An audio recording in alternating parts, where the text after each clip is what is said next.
All right, we're taking Hello. live calls 617-830-4750. To whom do I have the pleasure of speaking? Hey, this is Aaron. Did you say this is Aaron? Yeah, yeah. Aaron, what's up? What can we do for you? Where are you calling from? I'm from Austin. All right, cool. What can we do for you? Well, just wanted to say I love the show. I'm a member. I watch it pretty much every day. You guys are killing it. You're great. I wanted to ask. I want to ask about child labor. You mentioned it yesterday when talking about Adidas.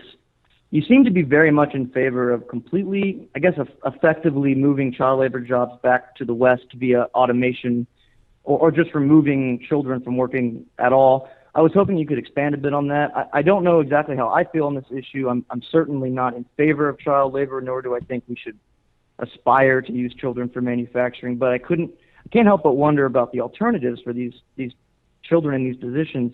So I guess my question to you really is it realistic to just completely remove them from their jobs? How would you see that playing out, particularly in very poor countries like in South America?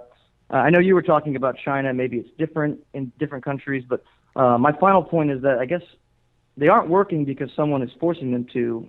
They're working because they're desperately poor. So I'm just not. I don't know if that's really a good idea.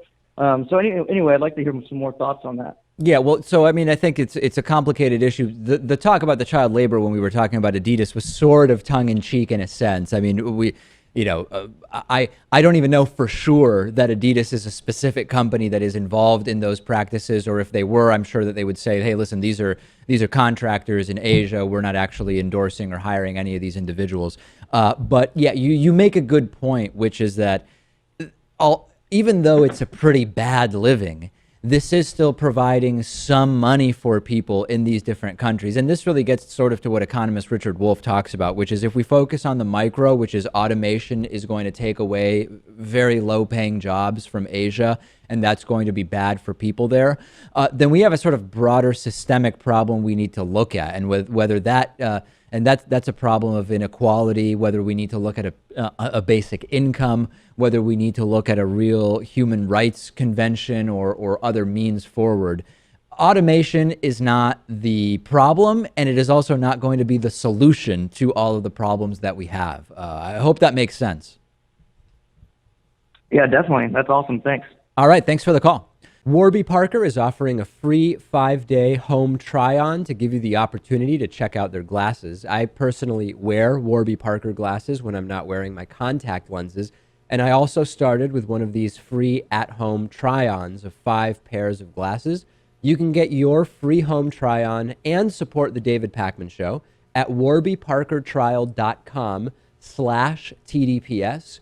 I don't really like going into glasses stores and trying on glasses while the salesperson sort of hovers over me, and I like more than 30 seconds to actually figure out whether I like the glasses. So with the Warby Parker home try-on, I was able to pick 5 pairs that I liked, put them on in the comfort of my own home, pick the one I like the most, and then Warby Parker put my prescription lenses in there for me.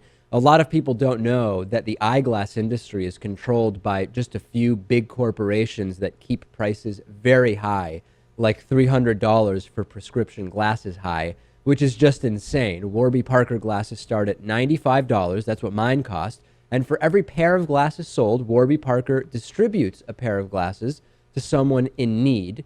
You can try 5 pairs and see what you like. Check out the at-home trial and support our show by going to warbyparker.com/TDPS.